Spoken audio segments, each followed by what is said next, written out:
Assalamualaikum warahmatullahi wabarakatuh. Hamdan wa syukran lillah. Hamdan liman ja'ala al-ilma ashrafal muna. Faman atahu bi khudu'in wa himmatin nala kullal ghina.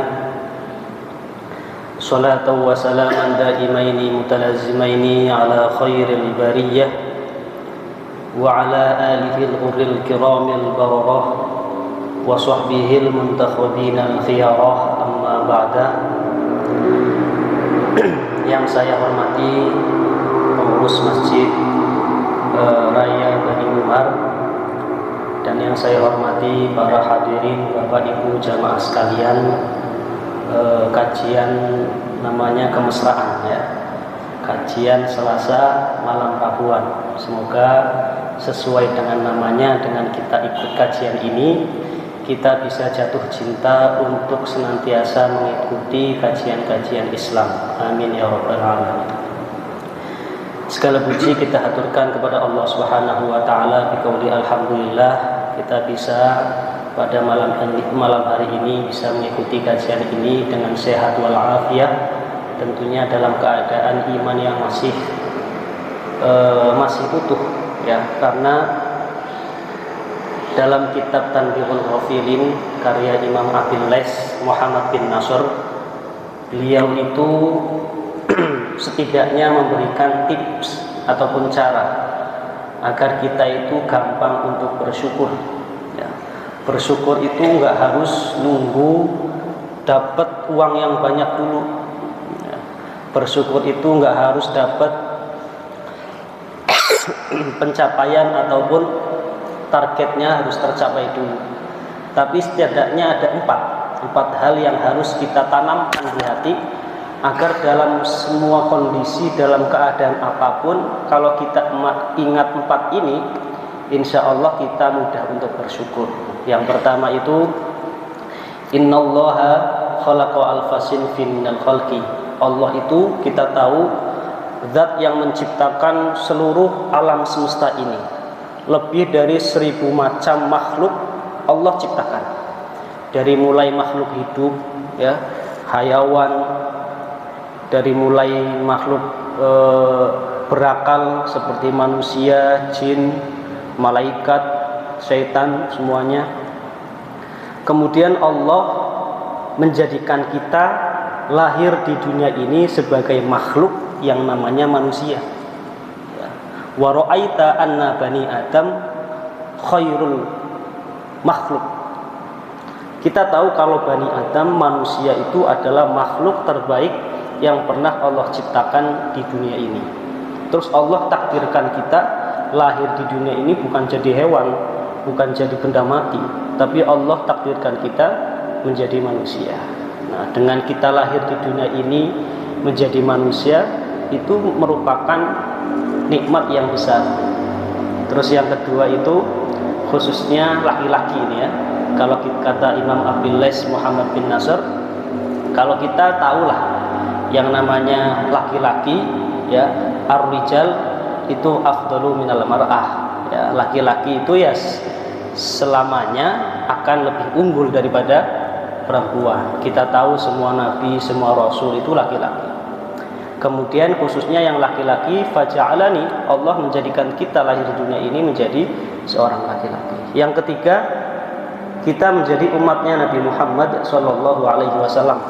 Ya, umatnya Nabi itu istimewa, istimewanya sudah bisa ditandingi dibanding umat-umat sebelum Nabi Muhammad. Ya, kita tahu bahwa umatnya Nabi Muhammad itu khairul umami, umat yang terbaik.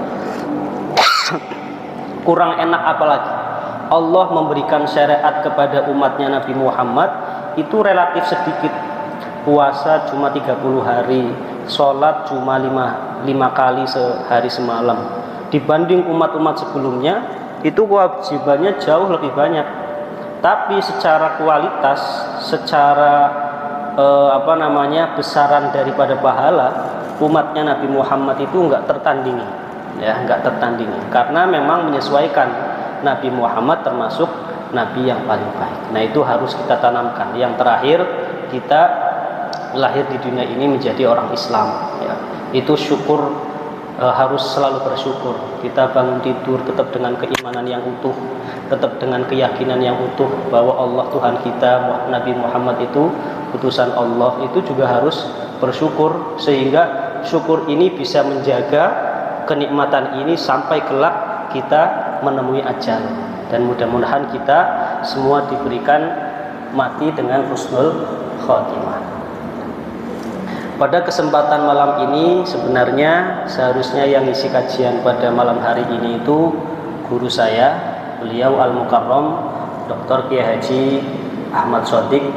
Tapi berhubung beliau masih ada acara, sedang melaksanakan ibadah umroh, jadi nggak bisa menemani kita semua dalam kajian malam hari ini. Nah, pada kesempatan ini insya Allah saya akan sedikit menjelaskan tentang kitab As-Siyam, ya. Kitab As-Siyam itu adalah sebuah risalah karya daripada Imam Syekh Abdullah Sirajuddin Al-Husaini. Beliau wafat tahun 1923. Jadi isinya kitab As-Siyam ini itu isinya tentang penjelasan tentang bagaimana puasa itu disyariatkan atau diberlakukan atau diwajibkan. Terus bagaimana faidah atau manfaat dari puasa, kemudian masalah etika ataupun tata krama tentang puasa. Hadhihi risalatun mujizah.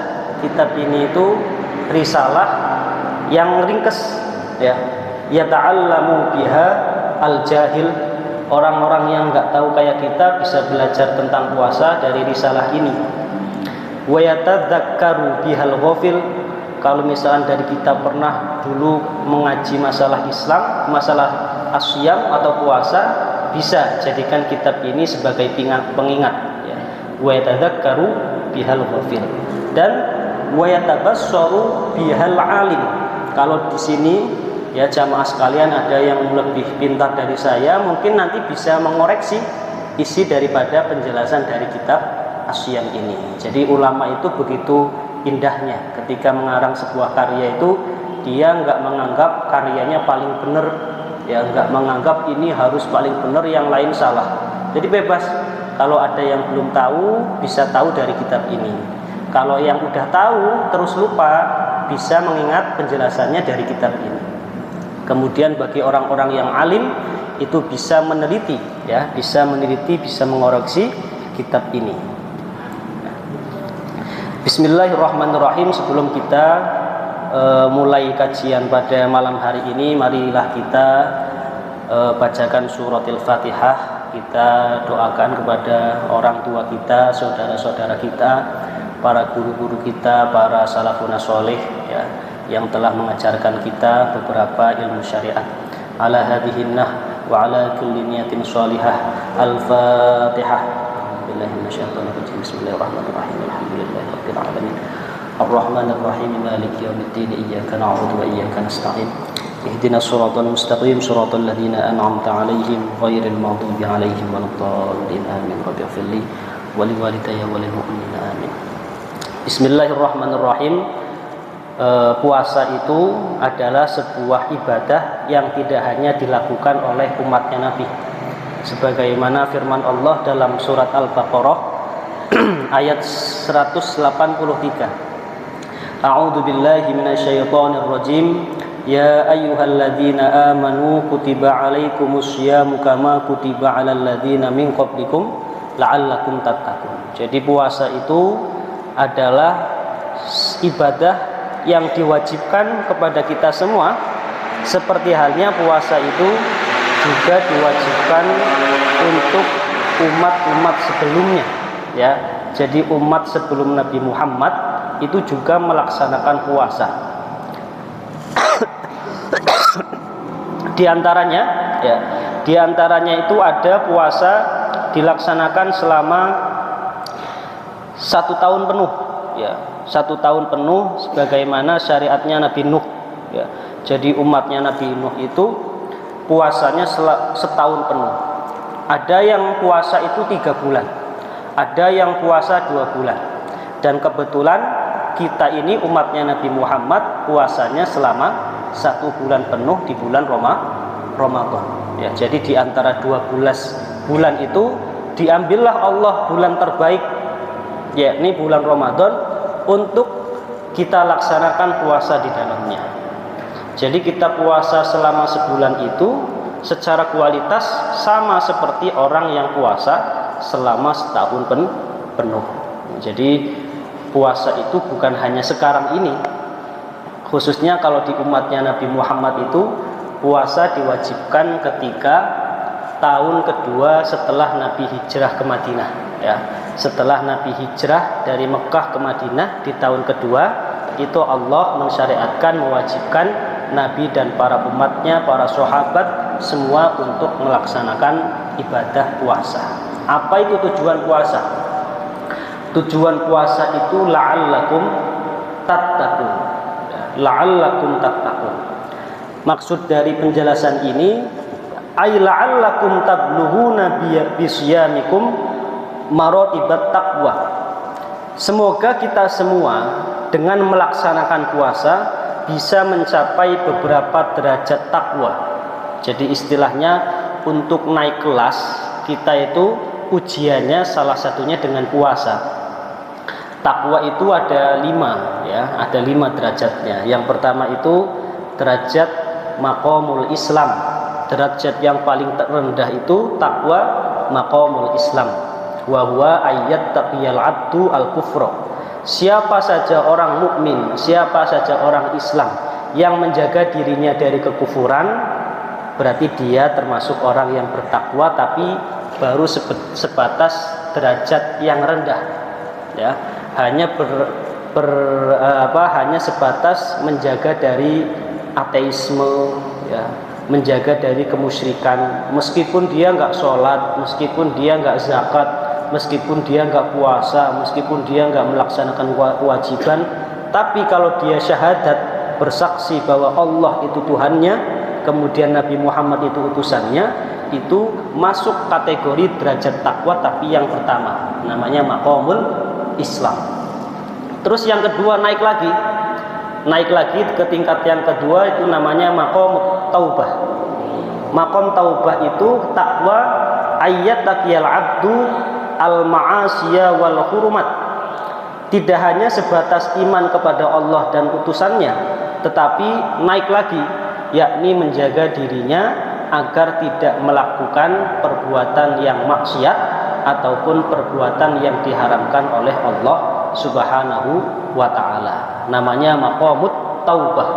Kalaupun toh di masa lalunya pernah melakukan keburukan, kemudian dia itu bertaubat, menghentikan itu semua, terus menyesali itu semua, berarti dia berada di tingkatan yang kedua ini.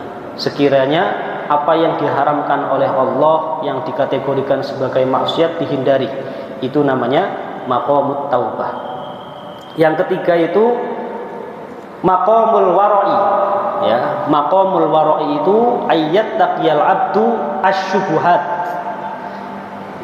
Kita atau seorang hamba bisa menjaga diri kita agar tidak melakukan sesuatu yang syubhat. Kalau yang kedua tadi itu sudah jelas-jelas haram, misalkan khamr itu haram dihindari karena memang sudah jelas khamr itu haram. Zina itu haram, sudah jelas itu jelas-jelas haram, dihindari. Berarti itu makom yang kedua. Yang ketiga ini makom warok. Warok itu orang yang wirai, orang yang lebih hati-hati. Dia sekiranya bisa menjaga dirinya dari sesuatu yang masih syubhat, masih samar. Ini sebenarnya perkara ini halal atau enggak ya, halal atau enggak. Misalkan dikasih sesuatu. Makanya ulama-ulama dulu itu selalu menyiapkan makanannya itu sekiranya yang ditanam sendiri, ya. Khususnya ulama-ulama terdahulu, ya, ulama-ulama pesantren. Kebetulan saya itu dulu mondok di Jawa Timur, ya. Kiai-kiai dulu itu selalu punya sawah, ya, selalu punya istilahnya sayur-sayuran yang dibuat untuk makan, karena ini perkara yang jelas halal, ditanam sendiri, di tanahnya sendiri, pakai airnya sendiri, udah jelas halal. Tapi untuk perkara-perkara yang masih belum jelas, meskipun boleh secara fikih itu boleh. Contohnya gini, kalau ada seseorang misalkan momennya itu kampanye, misalkan ya, kampanye, ada orang mau nyalon DPR, terus diantara jamaah sekalian itu ada yang menjadi tokoh masyarakat, terus tiba-tiba sebelum kampanye, sebelum diadakan pemilihan umum itu, si calon pejabat ini sowan, ya, datang ke rumahnya bawa uang 10 juta misalkan. Kan ini belum jelas uang 10 juta ini apakah dia ikhlas atau ada tujuannya. Ini kalau saya jadi, ya, kalau pas pemilihan nanti jadi, ya ikhlas. Kalau nggak jadi kan mesti, wah ini kiainya nggak mujarab, ini kiainya doanya nggak terkabulkan ini. Nah itu kan, itu belum jelas pemberian seseorang ini dibaluti dengan keikhlasan atau tidak, kan belum jelas. Maka dalam makom ini, makomnya orang-orang para ulama, para aulia ini, makom wirai ini nggak akan menerima, nggak akan memanfaatkan barang-barang yang semacam ini, yang sifatnya masih syubhat. Itu namanya makomul warodi. Kemudian yang keempat itu adalah makomul musyahadah, ya, makomul musyahadah. Ini yang terakhir itu makomul musyahadah. Yang keempat itu adalah makomnya para aulia, ya. Para aulia itu ayat taqiyal abdu al mubahat. Kalau yang tadi, yang pertama hanya sebatas iman, yang kedua itu hanya sebatas menghindari keharaman, yang ketiga menghindari perkara yang belum jelas, yang keempat ini menghindari perkara yang mubah. Perkara yang mubah aja dihindari. Contohnya gini, minum ini hukumnya mubah, itu dihindari minum itu. Lantas berarti nggak minum orang-orang ini? Ya enggak, tetap minum. Tapi minumnya dengan niatan lillahi ta'ala, atau saya itu minum biar ngajinya lebih semangat. Maka perbuatan yang mubah ini kalau diiringi dengan niatan yang baik, yang asalnya mubah menjadi sunnah. Nah ini orang-orang semacam ini. Jadi menghindari perbuatan yang sebenarnya diperbolehkan, tapi hanya fokus ke perbuatan sunnah. Jadi nggak pernah melakukan keharaman, nggak pernah melakukan perbuatan yang subhat, nggak pernah melakukan perbuatan yang mubah sekalipun. Jadi isi kehidupannya itu berputar tentang kewajiban dan kesunahan. Mandi itu untuk kesunahan. Semua bekerja kalau diniati dengan yang baik maka menjadi pekerjaan yang sunnah, bahkan wajib, menjadi ibadah. Nah itu adalah makomnya para aulia ini. Dan yang terakhir itu makomnya para nabi. Para nabi itu mempunyai derajat takwa yang paling tinggi. Jadi ayat taqiyya hudura ghairillahi alal qalbi. Jadi menjaga supaya di hatinya itu enggak hadir selain Allah. Yang dilihat itu Allah.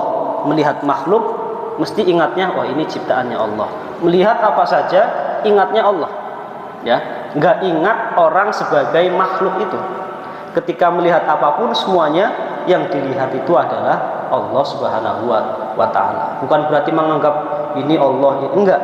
Tetapi ketika melihat misalkan pemandangan yang indah, melihat makhluk, itu semuanya pasti di belakangnya ada embel-embel Allah. Oh ini ciptaan Allah. Jadi yang dilihat itu semuanya Allah, tidak menghadirkan selain Allah pada hatinya. Nah itu, nah derajat puasa itu nanti seperti itu. Ada orang puasa yang hanya sebatas gugurin kewajiban aja. Jadi dia termasuk puasa tapi derajat takwanya rendah. Contohnya orang yang puasa tapi cuma sebatas nggak makan nggak minum, nahan makan, nahan minum, tapi tidak menjaga dari lisannya nggak dijaga, hatinya nggak dijaga. Nah itu berarti tahapan takwanya itu rendah, ya, tahapan takwa yang rendah. Memang itu menggugurkan kewajiban, tetapi tidak sesuai dengan esensi daripada puasa, ya. Kata Rasulullah Shallallahu Alaihi Wasallam, man lam yada, ya, qaulaz zuri wal amala bihi, falaisa lillahi hajatun ayyada'a ta'amahu wa syarabahu. Kalau ada orang puasa kok tetap nggak mau meninggalkan perkataan yang jorok atau perbuatan yang jorok, ya, perkataan yang buruk, perbuatan yang buruk, istilahnya ada orang puasa tapi sama aja. Orang puasa sama yang nggak puasanya sama aja. Harusnya kalau puasa itu lebih, istilahnya lebih baik ketika dia tidak puasa. Kalau ada orang puasa kok tetap ngomongnya jorok, tetap istilahnya gosip, tetap mengatakan sesuatu yang tidak baik, melakukan perbuatan yang tidak baik, falaisa lillahi hajatun ayyadda'a ta'amahu wa syarabahu. Kata Allah, Allah nggak butuh kamu itu nahan makan dan minum, karena tujuan Allah itu bukan itu, ya. Karena tujuan puasa itu bukan hanya sebatas ninggal makan, ninggal minum. Nah, kalau itu hanya bisa dirasakan dalam kebaikan jasmani saja. Maka dalam puasa itu nanti ada 3 manfaatnya: kesehatan jasmani, kesehatan rohani, kesehatan pikiran. Puasa itu bisa menyehatkan badan, jasmani kita akan sehat. Makanya sekarang itu populer kan di karangan orang-orang itu istilahnya intermittent fasting, ya. Jadi jendela makannya diatur dalam 24 jam hanya boleh makan 6 jam, sisanya puasa. Karena itu kalau ada orang menahan makan dan minum itu bisa istilahnya detox, ya, menyehatkan badan. Jadi orang-orang yang puasa hanya sebatas menjaga dari muftirat, perkara-perkara yang membatalkan puasa, tapi tidak naik kelas terhadap sesuatu yang dianjurkan ketika puasa, itu dia hanya mendapatkan faidah sehat jasmani, tetapi ruhaninya, hatinya tetap kotor. Nah itu adalah tujuan ataupun kegunaan faidah daripada puasa. Jadi la'allakum tattaqun. Dengan puasa ini kita bisa mencapai derajat-derajat takwa, dari naik kelas dari kelas 1 ke kelas 2 sampai nanti ke kelas yang lebih tinggi, ya.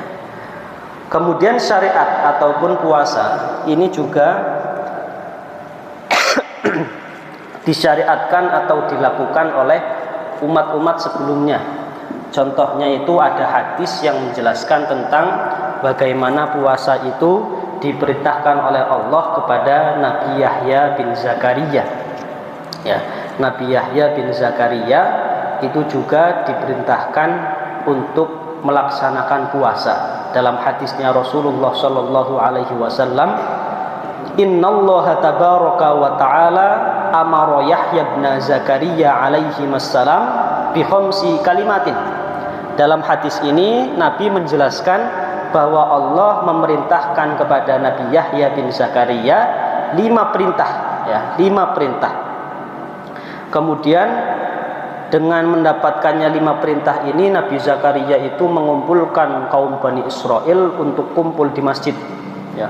Dikumpulkanlah kaum Bani Israel untuk datang ke masjid agar dikasih tahu 5 perintah ini. Yang pertama itu awwaluhunna anta'budullaha wa la tusyriku bihi syai'an. Isi 5 perintahnya, perintah yang pertama itu anta'budullaha wa la tusyriku bihi syai'an, supaya kaum Bani Israel semuanya itu menyembah Allah wa la tusyriku bihi syai'an, dan jangan sampai menyekutukan Allah dengan sesuatu apapun, ya. Jadi kalau kita sebagai seorang hamba, kalau kita mungkin tingkatannya masih syariat, ya.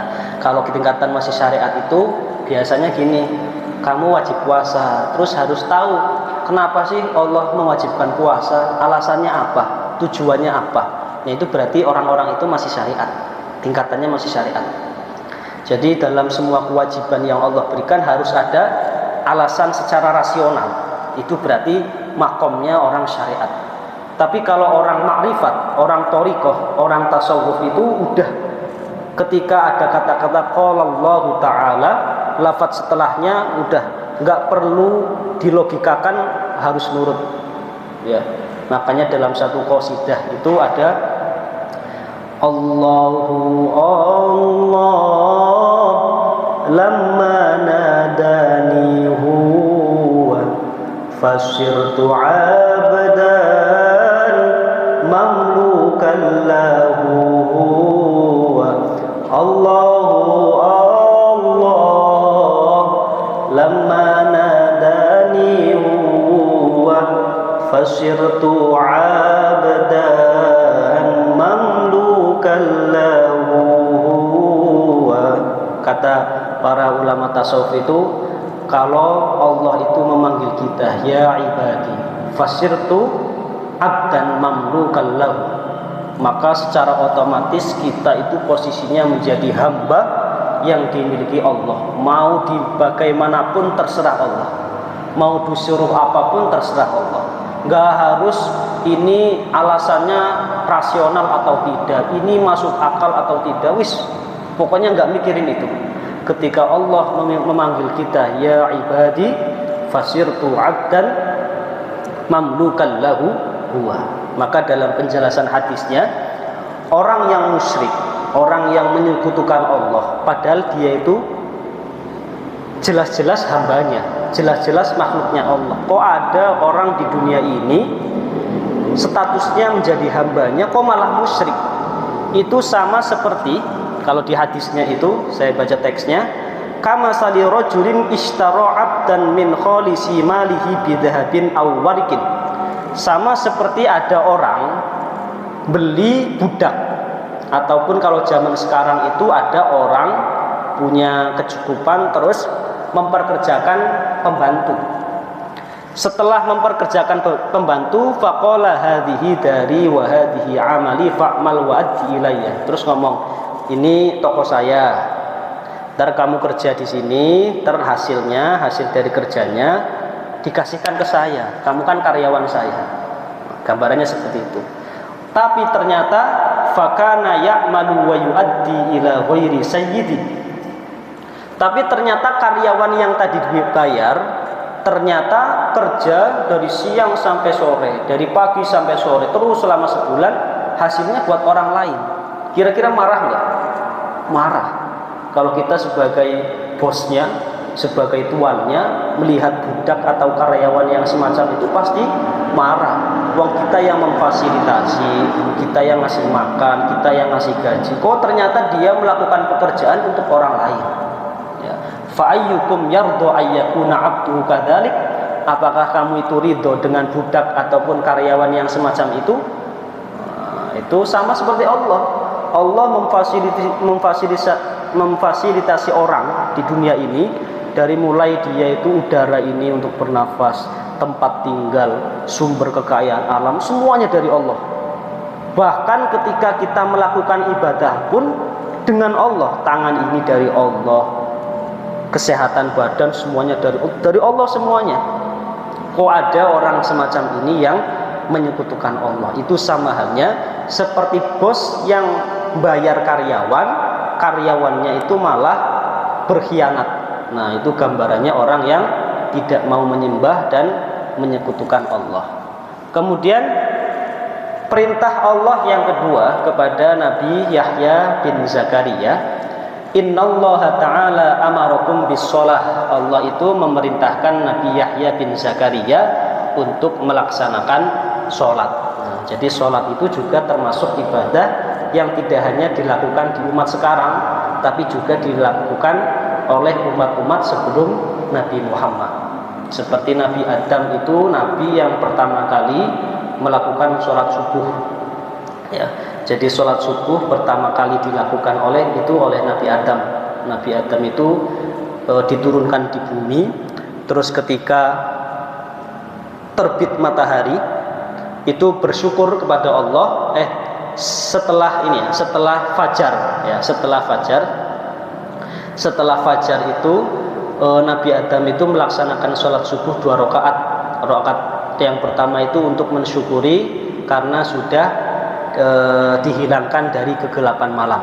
Kemudian rakaat yang kedua karena bersyukur atas kenikmatan di siang hari. Jadi sholat subuh itu yang pertama kali melakukan itu Nabi Adam alaihissalam. Wakilah seperti itu. Kemudian sholat duhur misalnya, sholat duhur itu Nabi yang pertama kali melaksanakan sholat duhur itu Nabi Ibrahim dan seterusnya. Jadi sholat itu termasuk ibadah yang juga dilakukan oleh umat-umat sebelum Nabi Muhammad Shallallahu Alaihi Wasallam. Fa'idha shallaitum fala taltafitu fa innallaha yansubu wajhahu liwajhi abdi fi sholatihi malam yaltafit. Kalau kamu sholat, kalau kita sholat itu nggak boleh noleh-noleh, meskipun secara fikih boleh. Secara fikih itu boleh noleh kanan, noleh kiri, selagi tidak lebih dari 3 gerakan, nggak masalah. Tapi ibadah ataupun syariat itu tidak melulu tentang peraturan saja. Contohnya gini, peraturan yang tidak tertulis bahwa orang itu tidak boleh masuk ke dalam rumahnya orang lain, kan peraturannya seperti itu, tanpa izin. Kalau diizinkan baru boleh masuk, peraturannya seperti itu. Tapi ada namanya etika, adab, tata krama. Meskipun diizinkan, kalau masuk ya ucapkan salam dulu, gitu ya. Assalamualaikum, salam dulu, izin dulu, ya, salam dulu. Meskipun sebenarnya ini bukan termasuk aturan, ya, bukan termasuk kewajiban. Tapi itu namanya etika, itu namanya tata krama. Kata sahabat Ibnu Mubarak, man tahawana bil adab uqiba bihirmanis sunan. Barang siapa yang menggampangkan etika, tata krama, wah yang penting aturan aja, masalah etika nggak usah dipikirin, wong aturannya seperti ini, gitu ya. Sholat itu yang penting nutupi baina surah wa rukbah, wis apa adanya, nggak usah mikirin masalah etika, yang penting sah, yang penting sesuai aturan. Nah, orang-orang yang semacam ini yang menggampangkan, yang istilahnya menganggap remeh terhadap adab atau etika, itu uqiba bihirmanis sunan. Allah akan menyiksa dirinya, akan menyangsi dirinya bihirmanis sunan, sehingga dia tidak istiqomah dalam melakukan kesunahan. Wa man tahawwana sunan, kalau ada orang mempermudah sunnah, maka tahawanal faridah. Kalau ada orang meremehkan kesunahan, dia itu secara otomatis meremehkan kewajiban. Kalau ada orang meremehkan kewajiban, Allah akan mengharamkan untuk dirinya untuk makrifat kepada Allah Subhanahu wa ta'ala. Jadi alurnya seperti itu. Kalau ada orang tidak beretika, ya wis dilalahnya, dilalah tahu ya, bahasa Jawa itu kebetulan gitu ya, bukan kebetulan. Allah akan menjadikan orang-orang yang semacam ini itu akan menganggap remeh kesunahan. Kalau ada orang menganggap remeh kesunahan, itu biasanya kewajiban itu belontang-belontang, misalnya bolong-bolong ya, kadang dilakukan, kadang enggak. Kalau orang-orang yang semacam ini, Allah sudah pastikan akan tidak membuka dirinya makrifat. Makrifat itu berarti musyahadah, mengetahui secara pasti kepada Allah Subhanahu wa ta'ala. Nah ini, fa idza shallaitum fala taltafitu fa innallaha ta'ala yansubu wajhahu liwajhi 'abdihi fi sholatihi malam yaltafit. Karena kalau kita lagi sholat terus kitanya nggak noleh, Allah itu memfokuskan, istilahnya Allah itu memerhatikan hambanya yang sedang sholat. Tapi bukan berarti yang tidak sholat nggak diperhatikan. Allah itu lebih memfokuskan ya pandangannya khususnya kepada orang yang sholat ya.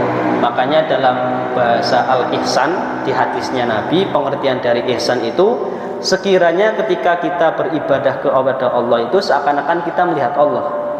Kalau kita nggak bisa dalam hal ini, maka seakan-akan ketika kita ibadah itu merasa dilihat di Allah. Kalau kita nggak bisa melihat, kalau hati kita nggak bisa menghadirkan Allah, minimal ketika kita sholat hati kita berusaha bahwa Allah itu memerhatikan gerak-gerik kita ketika sholat ataupun yang lain. Itu namanya al-ihsan. Kemudian perintah yang keempat. Nah, ini puasa. Perintah Allah Subhanahu wa taala kepada Nabi Yahya bin Zakaria itu, wa amarakum bisyami fa inna masala dzalika kamasali rajulin fi isabatin ma'ahu surratun fiha miskun. Allah itu memerintahkan kepada Nabi Yahya dan kaum Bani Israel untuk melakukan puasa, karena ibaratnya orang yang puasa itu seperti laki-laki berada dalam kelompok atau kumpulan. Terus laki-laki ini tuh di kantongnya terdapat minyak wangi, misik, ya, bawa parfum istilahnya. Terus orang sekitarnya itu terkagum-kagum, wah, bau apa ini? Bau wangi apa? Ternyata bau misik yang dikantongi rajul tadi. Nah, itu gambarannya orang puasa. Orang puasa itu meskipun di dunianya mulutnya bau, ya, meskipun di dunianya itu karena memang perutnya kosong, ya, kemudian mulutnya itu nggak kemasukan makanan, itu jadi keluar masuknya angin itu lebih mudah, ya, jadi bau perutnya itu keluar. Makanya orang puasa itu biasanya mulutnya bau. Meskipun di dunia itu bau, tetapi indallah, ya, di hadapan Allah Subhanahu wa taala kelak di yaumul akhirah, orang-orang puasa ini nanti sama seperti itu, berada di kumpulan, terus dia itu menjadi orang yang paling wangi, ya, sehingga orang-orang di sekitarnya itu akan merasa takjub, terheran-heran.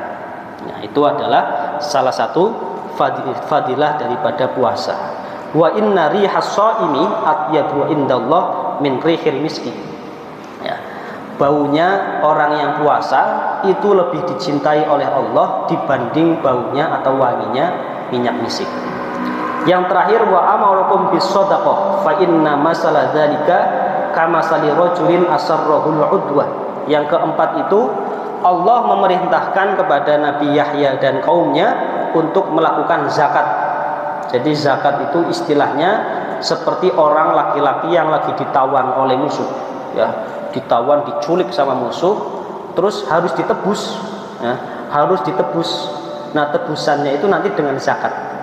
Sama nanti kelak kita di yaumul akhirah, ketika kita naudzubillah min dzalik, ya, misalkan ada orang ternyata ditakdirkan ketika dihisab, wah, ini keburukannya lebih besar, lebih berat, terus dia masuk ke dalam neraka, dia dibelenggu, disiksa, maka dalam tawanan neraka itu nanti ada sosok zakat ini yang bisa menebus, ya, menebus tawanan kita di neraka. Jadi tujuannya daripada sedekah ataupun zakat itu fafada nafsahu minhum, ya, menebus dirinya sendiri dari tawanan musuh, dari siksaan api neraka. Makanya lan tanalul birra hatta tunfiqu mimma tuhibbun. Lan tanalul birra, kita enggak akan mencapai memperoleh al birra, kebaikan. Kalau dalam tafsir itu al birra al kamil, kebaikan yang sempurna. Orang ini enggak akan dikatakan loyal. Loyal itu berarti di atas baik. Kalau ada orang baik ke kalian, itu masih biasa. Tapi kalau loyal, wah, itu apa aja mau. Loyal itu misalkan kamu minta, ini ada jam kesukaannya, diminta, wah, nggak apa-apa, wong namanya loyal, ya. Jadi al-birra itu kebaikan yang sempurna, loyal. Kalau ada orang nggak akan mencapai kecintaan yang loyal kepada Allah Subhanahu wa taala hatta tunfiqu mimma tuhibbun, sampai dia mau memberikan, menafkahkan apa yang dicintainya. Ini enggak sebatas urusan harta saja, ini enggak sebatas urusan finansial saja. Jadi dalam urusan lain pun bisa sama. Contohnya ada orang kalau habis maghrib senangnya ke mall, senangnya jalan-jalan ke mall. Ini mah habis maghrib itu enaknya makan di mall. Terus dia mempertaruhkan kesenangan hobinya itu demi ngaji di sini misalkan. Nah, itu namanya juga hatta tunfiqu mimma tuhibbu. Jadi sedekah itu enggak melulu tentang duit saja. Maka dalam satu hadisnya Nabi, wa yusbihu kullu sulama sodaqah. Jadi anggota tubuh kita semuanya itu punya potensi untuk dijadikan sebagai sodaqah. Dalam kitab Syarah Riyadhus Shalihin itu Imam Ahmad bin Sulaiman menjelaskan sodaqah itu yang penting punya manfaat ke diri kita. Ya, sodaqah itu yang penting punya manfaat. Kalian punya uang 10.000 disodaqahkan, pahalanya balik ke kita. Nah itu berarti sodaqah. Punya tenaga untuk melakukan ibadah, dari ibadah itu dapat pahala ganjaran balik ke diri kita, itu juga sodaqah. Pagi-pagi zikiran, baca terus subhanallah ya, wa kullu tasbihatin sodaqah, wa kullu tahlilatin sodaqah, wa kullu tahmidatin sodaqah. Semua kebaikan yang kita lakukan semuanya itu bisa dikatakan sebagai sodaqah ya. Sodaqah secara umum, secara makna yang lebih luas. Jadi ketika kita mengerahkan apa yang kita miliki, baik finansial ya, secara finansial atau harta, ataupun tenaga, ataupun pikiran, semuanya kemudian disedekahkan untuk hal yang baik, maka itu akan menjadi sodaqah bagi kita semua. Jadi maknanya akan lebih luas. Jadi hatta tunfiqu mimma tuhibbun. Jadi apa yang kita cintai. Tapi yang pasti yang kita cintai ini selagi dalam kategori dihalalkan oleh syariat. Ya. Itu adalah gambaran orang-orang yang melakukan sodaqah atau zakat. Kemudian pesan ataupun perintah terakhir dari Allah Subhanahu wa taala kepada Nabi Yahya dan umatnya, wa amarukum an tadhkurullaha ta'ala fa inna masala dzalika kamasali rajulin kharajal aduwwu fi isrihi sira'an. Kemudian Allah itu memerintahkan kepada Nabi Yahya dan kaumnya untuk senantiasa zikir kepada Allah. Nah ini, zikir kepada Allah itu berarti mengingat. Zikir ya, la ilaha illallah, ataupun secara umumnya itu yang penting ingat Allah aja ya, zikir. Nah zikir itu perumpamaannya seperti ada seorang laki-laki keluar di malam hari, terus dipantau oleh begal misalnya. Ada orang keluar dari komplek mau beli apa malam-malam, terus ternyata ada begal, dipantaulah mereka. Selama di tempat yang sepi, yang gelap, yang sepi itu, orang yang keluar tadi berada dalam bahaya sampai dirinya itu menjumpai tempat yang ramai ya, menjumpai tempat yang ramai menjumpai tempat yang aman. Nah itu sama seperti zikir. Jadi selama kita melaksanakan kehidupan ini, itu kita itu berada dalam bahaya, langsung di istilahnya itu diincer sama setan, itu diteni ya, sama iblis sama setan itu diincer gitu. Sehingga ketika dia zikir itu sama seperti orang yang lagi dipantau begal tiba-tiba masuk Indomaret, kan aman kan, karena Indomaret itu ramai, ataupun masuk ke rumah, nah tameng. Makanya zikir itu menjadi tameng, menjadi pelindung bagi orang-orang yang zikir dari pantauan ataupun istilahnya bahaya syaitan ataupun orang lain. Nah itu kegunaan daripada zikir kepada Allah Subhanahu wa ta'ala.